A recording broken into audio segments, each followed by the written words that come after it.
In this week's parasha, Parashat Vayakhel, we return to the storyline of the building of the Mishkan. So we started off in Parashat Terumah. Hashem was explaining to Moshe, teaching him about the donations, the gold, the silver, the wool, the colors, and all that stuff. We had Terumah, we had Tetzaveh, we had last week's Parashat Kitisa, we spoke about it as well. Then we broke it off with the sin of the Egel HaZahav, the terrible, terrible Egel HaZahav sin. And now we're picking it up again in our parasha, as well as next week in Parashat Pekudei, where they're now going to gather in the Trumot. They're going to donate that gold and silver. The women are going to get even more than the men. And the next week's Pekudei, they're going to be ultimately building the Mishkan. So let's get back right into it. Also, realize that the Egel was in between. A lot of the Farshim now, if they didn't say this already, that the main purpose of the Mishkan was to be a tikkun for the Egel, then now they're going to say, well, maybe before it was supposed to be by itself, but now it's dafka going to be a tikkun. So let's get into some of the deeper ideas of the building. So what I want to speak about actually are the builders. I want to speak about Betzalel and Ohaliav, and let's get a little deeper into who they are, what they're all about. Bezat Hashem, I had one of the alumni reach out to me, and he asked me, when he was here at Bar Ilan, we went through some deep Torah about these two people and the tribes that they come from. So Bezat Hashem, in the next coming recordings, we're going to try to look at them from different aspects. But now I just want to start with the actual names and what they were all about as individuals on the simple level. Okay, so the parasha starts off. This is the third aliyah, right there. Moshe, Bayomer Moshe el bnei Yisrael. Moshe speaks to the bnei Yisrael. Re'u kara Adonai b'shem Betzalel ben Uri ben Hur lematei Yehuda. He says that HaKadosh Baruch Hu called out the name of Betzalel ben Uri, Betzalel, the son of Uri, the son of Hur, from the tribe of Yehuda. Vayimaleh oto ruach Elohim, and Hashem filled him with the spirit of God, with chokhmah, tfuna, uvedat, v'chol melachai. This guy was really massive levels of kedusha, v'lachashon b'hashava, and it goes on and on and on for all that Betzalel could do, all of his kochot, all of his strengths, and really a lot of praises of Betzalel. And then he has a partner. Who is he with? And he's with Hashem also gave him the helper of Ohaliav ben Ahisamach lemateh Dan. We also have this guy Ohaliav from the tribe of Dan. Now, it's actually not the first time we met these two. If we go back to last week's parasha, we go back to Perek Lamed Aleph, and over there as well, we were introduced. Re'eh karati b'shem Betzalel ben Uri ben Hur lemateh Yehuda. Again, it's look and see. I called out in his name, in his Shem, and again it goes to his whole lineage of Betzalel ben Uri ben Hur lemateh Yehuda. And again, v'amaleh oto ruach Elohim. Hashem fills him with the ruach Elohim chokhmah. So we see very similar language by us and over there. And it also says over there, and Hashem gives him Ohaliav ben Achisamach. Okay, so who are these two people are about? So first off, they're going to be the ones that are going to be building the Beit HaMikdash. So they have to have certain skills. Now we know there's the famous Divrei Chazal that says that how do they know how to do anything? They were all slaves in Egypt, and when you're slaves, it messes with your fingers, and you no longer have that become very coarse. You don't have that fine touch. How could anybody even know what they're doing? Where would anybody have the abilities to actually be a craftsman? They were slave laborers. Now, the truth is, Betzalel was, according to the Midrashim, was very, very young. Betzalel was 13 years old. He had just turned bar mitzvah. I actually saw there's some other opinions that call him 12, that call him 8.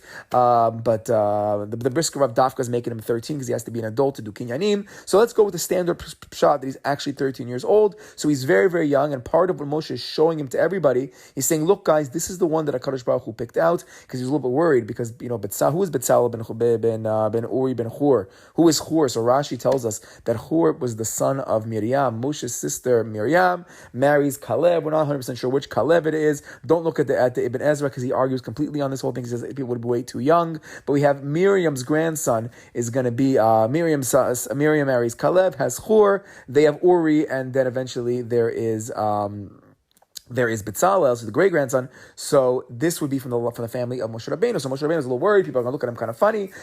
Look, it's from your family, nepotism and all that. So Hashem says, no, it's supposed to be me. I picked him. Show him to everybody. And they even say that they showed him the secret book about the creation of the world. Like Adam HaRishon had a special sefer, and in there it speaks about Betzalel. Like this guy was handpicked from the creation of the world to build the Mishkan, because we spoke in the past how the Mishkan is like the creation of the world. It's making that home for God to come down below. Betzalel is something very special. Hashem always wanted Betzalel. Show this to everybody. And he keeps saying that show him to people, and he calls out B'Shem.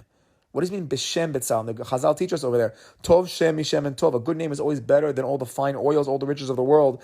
It's having that good name. And Betzalel is this guy that has the good name. So let's look at the actual name. What is Betzalel all about? So Betzalel comes from the language of Betzalel, in the shade, in the shadow of God. We spoke about the Aron in the past. The most holy part in the Mishkan is the actual Aron. On the very top of the Aron, we had the Kruvim that had their wings that made kind of like a schach, kind of like a sukkah. It made kind of like a shade, and that shade in the middle is that void in the middle is where Kadosh Baruch Hu spoke to Moshe Rabbeinu. Was the holiest spot was made in that shade. That's the Betzalel. That is the shade of a Kadosh Baruch Hu. Betzalel is symbolizing. He's the guy that's going to build the Ohel. He's going to build the Mishkan, the shade of a Kadosh Baruch Hu, where Hashem will bring down His presence, and it's going to bring us all the way into the Kodesh HaKodashim, to the special shade that's between the two Kruvim. He is the Tzel of the El. He is the shade of HaKadosh Baruch Hu, holy, holy spot. Now, I saw actually a more creepy Dvar Torah in the Shach, the Siftei Kohen, back on last week's parasha in Kitisa, when we speak about Betzalel. So he says over there something different. He says originally it was thought that maybe Moshe Rabbeinu would build the Mishkan, and we actually see that in next week's parasha he's going to set it up and get it ready for the inauguration, and he's going to act as a kohen, but he's not the main builder. Why not? So the Siftei Kohen says because Moshe Rabbeinu's kochot was way too strong, was way too great. He actually says the name Moshe, Mem Shin He, is the same letters as Hashem, meaning there's such a special spirituality and koch of Moshe. And there's a famous chazal that if Moshe would have built the Mishkan, it could have never been destroyed. That's how holy Moshe Rabbeinu was.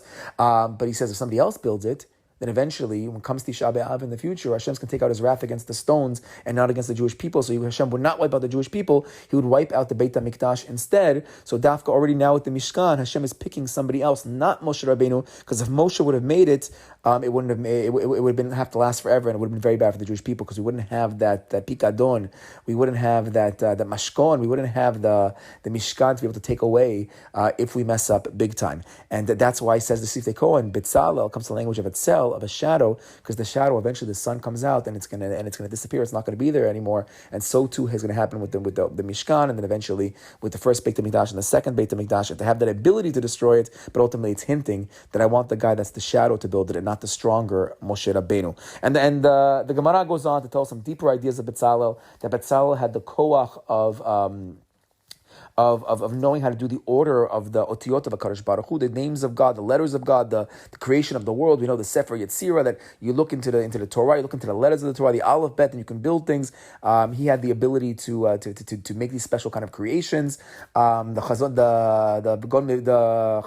Volozhin, the Gomer Vilna's chief student, Chaim Volozhin, was speaking one day about fundraising, and he was explaining to the people that when you donate money to his yeshiva, the HaKadosh Baruch Hu is going to take the people with the best kavanah possible. If you have the best, highest intentions, that's going to go to the holy, most holy places. So actual koach of Betzalel, with the money that was coming, all the donations, was to know who had the most pure kavanah, and he would take the strongest, the highest, the ones who were doing it the most l'shem shamayim, and he would put that to the holiest spots in the Mishkan. How do you know if your gold went to the outer walls, or went to the menorah, or it went to the holy of holies? If it went onto the kruvim themselves, that all depended on the kavanah. And part of the kochot of Betzalel was he knew how to look and see and figure out what goes where. So what's his name? His name is Betzalel Ben Uri.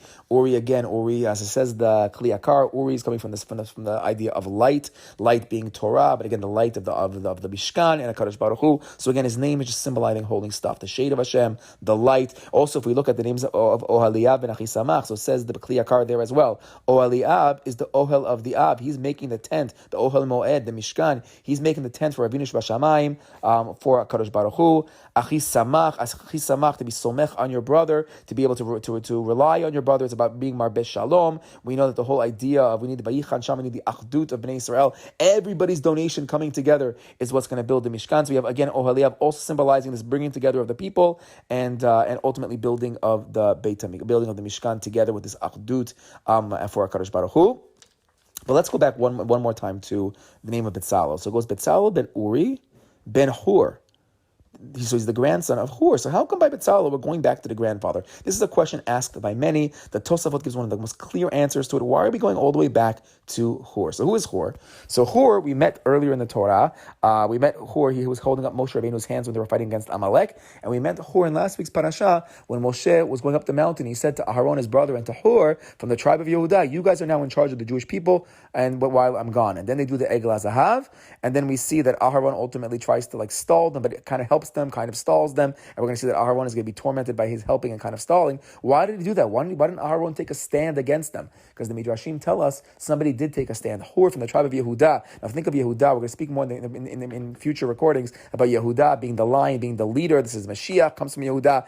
Hur steps it up. He tells the people, what are you doing? How could you be sinning, says the Midrash? What are you doing? This is Avodah Zarah. You guys are doing all the 3 worst sins, or you're doing the 2 worst sins. They didn't do murder just yet. It's about to happen. Hur says, you stop doing it over my dead body. I'm not going to let you sin. And what do? They murdered Hur. So when Hur stepped it up, that's where the murder came from. They murdered Hur. So Betzalel's grandfather actually was killed, was murdered because of trying to stop the Egel HaZahav. Very sad and terrible and scary story. And that's part of the reason why Aharon kind of went along, tried to stall, but didn't stop them completely, because Aharon realized that if he'd be murdered too, they would kill Hur from Yehuda, which symbolizes the Melech, and they would kill the Kohen Gadol on the same day. Klal Yisrael would have been done, and Aharon was trying to stall till Moshe Rabbeinu gets back. But his grandfather Hur was the person with the Egel HaZahav. So I saw a beautiful Dvar Torah. Rabbi Friend asks, he says, I don't understand. Why are we going all the way back to Hur? Why is that important? Also, what's so special about Hur? Ultimately, he was murdered, and it's a terrible story. It's nice that somebody took a stand, but did anything come out of it?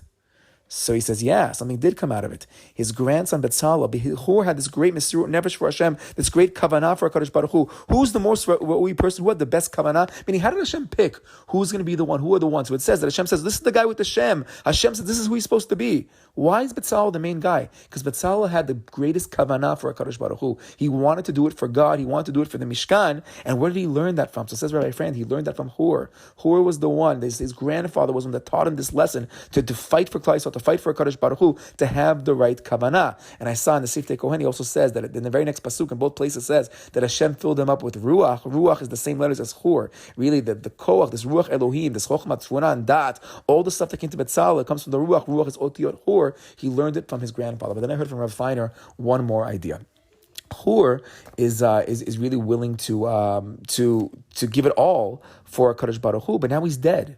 So now that he's dead, that's like, okay, so why would anybody want to build the Mishkan anymore? Actually, I saw in one place, why did his son not build the Mishkan? Why does it have to go to the grandson, Betzalel? So Uri actually is still in mourning. We're still in the year. He's still in Avel for his father. And he probably couldn't have that ability to go give it all. And I heard somebody say this, I didn't see it inside, but he says that maybe Uri couldn't do it. He's in a mourner right now. He can't be building the Mishkan. These guys murdered his father. So you would say the same thing with Betzalel. They murdered your grandfather. How in the world do you ever want to help these people? You want me to build a Mishkan? I'm the greatest artisan. I don't want to do that kind of stuff because you guys are a bunch of murderers. You killed my grandfather. But the exact opposite happened. Betzalel said, I want to do it. I want to do it because I want to bring a tikkun. I want to bring teshuvah for the Jewish people. That's the koach of Betzalel, that he had the greatest kavanah. He had the greatest desire to shukah, to do for HaKadosh Baruch Hu. Where did he get it from? He learned it from his grandfather to fight for HaKadosh Baruch Hu. But now the fight is that I want to make the tikkun for the egel. The koach, he says he knows how to work with the gold. It says Betzalel knows how to work with the gold. La'asot bazav baket. Where was the gold? That was the heta egel. He knows how to make the tikkun in the heta egel. And Dafka, the grandson of Hur, that's going to be the one to actually build the Mishkan, because that's going to be the biggest tikkun possible. And that's why they're going to mention every time we find Betzalel, we find his grandfather named Hur, because it's Bishut Hur and Bishut Betzalel wanting to fix the egel, which was the death of Hur, that he's going to be the main guy to actually build the Mishkan. And that's why we're only going until Hur. We're not going back one more generation to Miriam and to Caleb, whichever Caleb that was. But we don't go back any more generations because we dafka want to focus on the Hur, because the Hur is what the koach of Betzalel is here, to be the best person to build the Mishkan, to metaken the heta egel. So we have ourselves Betzalel, we have ourselves Ohaliav, and one last point, which Bezat Hashem will speak about more in the next recordings, is we have Betzalel ben Uri ben Hur lemate Yehuda. They dafka say that he comes from the tribe of Yehuda, and then we also have Ohaliav ben Chisach lemate Dan from the tribe of Dan. And what's this combination? Why do we have a Yehuda and why do we have a Dan? What are they all about? So I just want to say over a quick idea from the Kli Yakar. We're going to, again, dwell on this more in future recordings.